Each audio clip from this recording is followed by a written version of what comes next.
Shiva Shambhu, eu sou Gayan do Projeto Yoga Sem Fronteiras, iniciando mais um momento de compartilhamentos, acolhendo você que está aqui agora comigo na luz do Divino Ser. Agora há pouco, terminando um encontro entre terapeutas holísticos, ou seja, que fazia parte de um curso de aperfeiçoamento para terapeutas holísticos, no momento final em que era solicitada uma síntese dos trabalhos do dia, me veio muito forte a palavra compaixão. Compaixão porque durante os trabalhos houveram uma movimentação muito intensa de energias onde pessoas ficaram muito sensibilizadas. Compaixão, que em sânscrito significa karuna. Essa palavra, inclusive, ela é um pilar de sustentação dentro dos princípios norteativos do caminho budista. O que nós cristãos chamamos de amor, entendemos por amor naquela proposta crística. Quando eu falo nós cristãos, eu estou me referindo ao Ocidente. E os orientais, na corrente do budismo, chamam de compaixão. Que a compaixão é um amor em ação, ou seja, é uma capacidade de sair de si mesmo e entender o universo do outro e sentir com o outro. Não é uma passionalidade, e sim um alinhamento consciencial que nos permite ver com clareza o universo do outro. E para ver o universo do outro, nós temos que silenciar as nossas próprias concepções, as nossas próprias vozes internas, para simplesmente ver o outro. Ver na verdadeira acepção do termo. Como Jesus dizia, quem tem olhos para ver, veja. Quem tem ouvidos para ouvir, ouça. É uma percepção refinada. É uma percepção aprofundada. Enquanto nós não fazemos esse movimento, de percepção do outro, todos os caminhos espirituais podem se tornar simples ilustrações da nossa personalidade. Como os nossos egos gostam de ter para si atributos que o engrandeça perante os olhos dos outros, nós também podemos agregar esse atributo da espiritualização ou do caminho espiritual e fazer isso apenas como mais um fator projetivo de uma imagem lapidada que nós queremos que o mundo de nós tenha, ou que os outros de nós tenham. Mas enquanto nós não sairmos desse egocentrismo orbitando em torno da própria concepção pessoal, personal, nós não vamos chegar verdadeiramente ao sentimento que transcende, ao sentimento maior que nos permite a vivência real do caminho espiritual. Nós vemos muitas pessoas praticando caminhos espirituais, praticando yoga, indo nas academias, cada um procurando fazer asanas mais complexos que o outro, como se fosse uma grande ginástica, e supondo que isso seja caminho espiritual.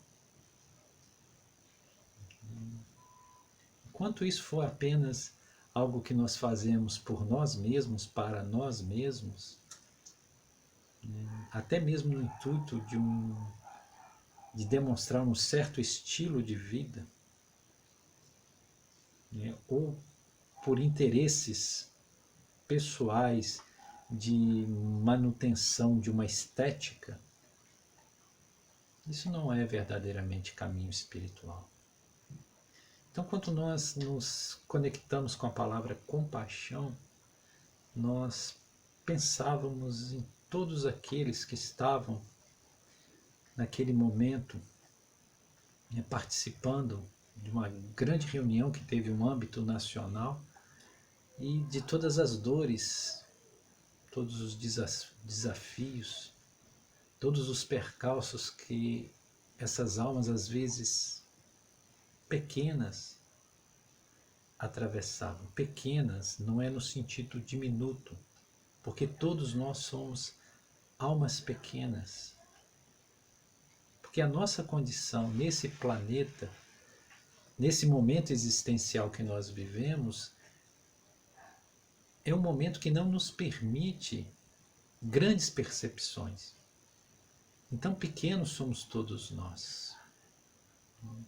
Porque a circunstancialidade existencial, por vezes, nos esmaga. Nós nos sentimos perdidos. Nós perdemos o endereço da nossa própria casa, da nossa própria morada, e nos sentimos desafiados e esmagados por este mundo, né, materializado, com concepções materialistas, né, e de fato somos pequenos, almas pequenas, nesse sentido. Não é no sentido pejorativo ou diminutivo. E eu lembro, nós nos lembramos inclusive das palavras de Jesus quando ele dizia, né, dos pequeninos, né, quando ele dizia que tudo aquilo que fizeres a estes pequeninos, a mim farás. A mim, ou seja, a presença divina que está em cada um de nós. Então, tudo aquilo que eu faço aos pequeninos, e pequeninos somos todos nós, quer dizer, ao outro, na sua condição, né, de insuficiência que traz os sofrimentos e as dores, tudo aquilo que nós fazemos, né, é a esse Deus em nós que nós fazemos. Ou esse a mim que se referia o próprio Cristo, né, entendendo que todos nós somos essas centelhas divinas. E as coisas só podem nos ser reveladas quando nós temos esse movimento de nos conectar com os pequeninos, né? Graças te dou, ó Pai, porque escondeste estas coisas dos doutos e sábios e as revelastes aos pequeninos. Palavras de Jesus, de Samana Jesus, de Shiva Jesus. Então a compaixão é um sentimento que nos tira do nosso insulamento, essa ilha que nós fomos habitar, que é o nosso próprio ego, e nos permite conectar verdadeiramente com o outro, nos alinhar com o sentimento, né, de solidariedade, de amor. E isso é que cura as feridas, isso é que cura as dores. Porque quando nós abraçamos as dores que não as nossas, nós diluímos estas dores que trazemos ao observar que essas dores nossas se tornam insignificantes perante as dores que presenciamos campeando, né, neste mundo que realmente tem massacrado, né, os seres que aqui estão habitando. É muito desafiador estar encarnado no planeta Terra como nós estamos. Extremamente desafiador. Ninguém está aqui, né? Ninguém foi convidado para uma festa ao vir para cá. Foi convidado para uma escola de aprimoramento que exige muito de cada consciência que aqui aporta, né, para uma jornada existencial nesse orbe. Isso nos lembra, né, uma história que ocorreu com Buda, e que inclusive está no nosso curso, nesse curso que nós lançamos, né, o Yoga Shantivarini, que é um curso onde nós falamos sobre as possibilidades ou os instrumentais de superação do sofrimento, e essa condição de que pessoas felizes e ditosas se constroem. Inclusive o link, né, da página que explica mais sobre este curso está na descrição deste vídeo. Então ali nós contamos uma história que repetimos aqui, que é a história do pote de arroz, né? Buda, a mulher que estava em desespero por ter perdido seu único filho, né, que morreu muito jovem, e ela não suportando a dor, ela procura, né, a luz de Buda, né, Gautama Buda, enquanto Gautama Buda ainda estava neste planeta, né, século VI a.C. E ela traz, né, as suas dores para Buda e pergunta o que Buda pode fazer por ela, porque ela não está suportando a dor do sofrimento da perda do único filho. Nós estamos falando de algo real. Esse é um sofrimento atroz. Uma mãe que tem um único filho e esse filho desencarna, ainda muito jovem. Ela não estava suportando, ela estava sucumbindo. Ela desesperada procurou Buda. E aí, Buda falou com ela que sim, ele poderia ajudar. Pegou um pote, desses potes que eles usavam para mendicar o arroz, né? Porque na tradição budista você tem um pote que você sai pedindo alimentos, né? Pote onde se come arroz, uma tigela, né? Então ele entregou uma tigela para a mulher, né, e falou com ela: eu vou curar a sua dor. A única coisa que você precisa fazer é encontrar uma casa onde nunca tenha entrado sofrimento. E ao encontrar essa casa, você traga para mim esse pote cheio de arroz desta casa. A mulher não compreendeu muito, mas aceitou que Buda, na condição de Buda, sabia o que estava dizendo. E ela pegou esse pote, essa tigela, e saiu primeiro na aldeia dela, de porta em porta, de casa em casa, perguntando se alguma dor, algum sofrimento havia acontecido naquela família. E em cada casa que ela ia, as pessoas narravam os seus sofrimentos, as suas dores, as suas tragédias, às vezes tragédias muito maiores que aquelas que ela estava vivenciando.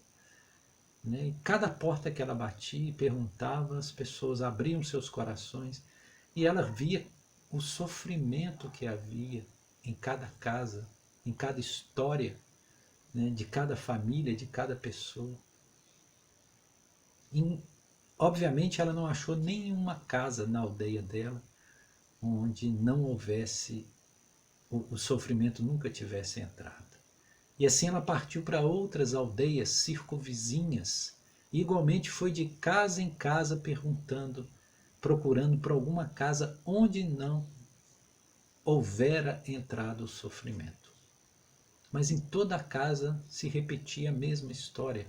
As pessoas traziam as suas dores, dores contundentes, dores enormes, e ela foi desenvolvendo empatia com o sofrimento dessas pessoas. Quanto mais ela visitava o sofrimento do outro, né, mais ela sentia esse princípio de empatia, né, e assim ela caminhou por muitos meses, por muitas vilas, né, sem encontrar sequer uma casa.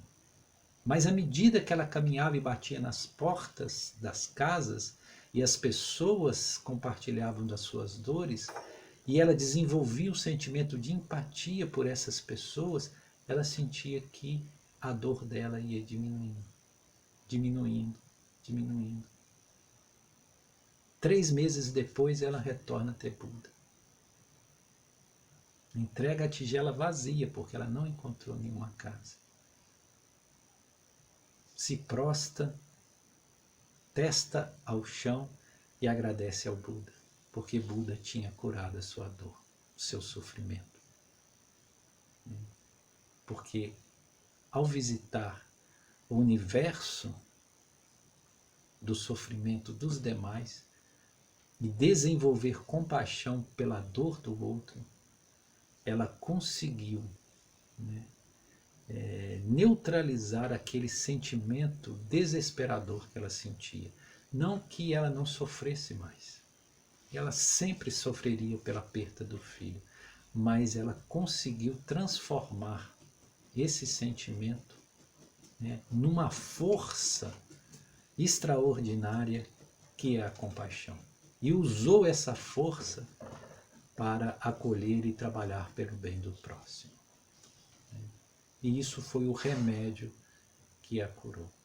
Essa história é extraordinária. E essa história nos mostra que nós podemos ser muito ilustrados, ter muitos conhecimentos espirituais, pertencer a esta ou aquela igreja, esta ou aquela associação espiritual, trilhar este ou aquele caminho. Mas se nós não tivermos essa qualidade de amor, que é a compaixão, nós nada seremos. Como dizia o próprio Paulo de Tarso, né, na sua carta, quando ele dizia que ele poderia ter todas as coisas, mas se ele não tivesse o amor, ele nada seria. Então, essa força, esse sentimento da compaixão é que verdadeiramente nos transforma. É o que verdadeiramente nos reconduz a um caminho de alinhamento com o outro. E é na percepção do outro que nós nos percebemos, porque o outro é o espelho que me faz ver a mim mesmo. E nessa autopercepção eu me enxergo, eu me reencontro, eu construo a minha verdade. E nesta verdade eu percebo a luz que de fato sou. E conectado com a minha presença divina, com o meu eu sou, eu me reintegro ao plano da luz. E essa reintegração ao plano da luz que me faz de fato um ser espiritualizado e que com capacidade, com potencialidade de espiritualizar, né, o meio, o ambiente, nessa transformação dinâmica que nos permite adentrar num caminho de libertação. Gratidão a você que está aqui conosco, compartilhando dos nossos conteúdos, que nós possamos seguir por este caminho, semeando sementes de luz, na esperança da colheita da paz. Yoga Sem Fronteiras, espiritualidade livre para consciências libertas. Shiva Shambhu.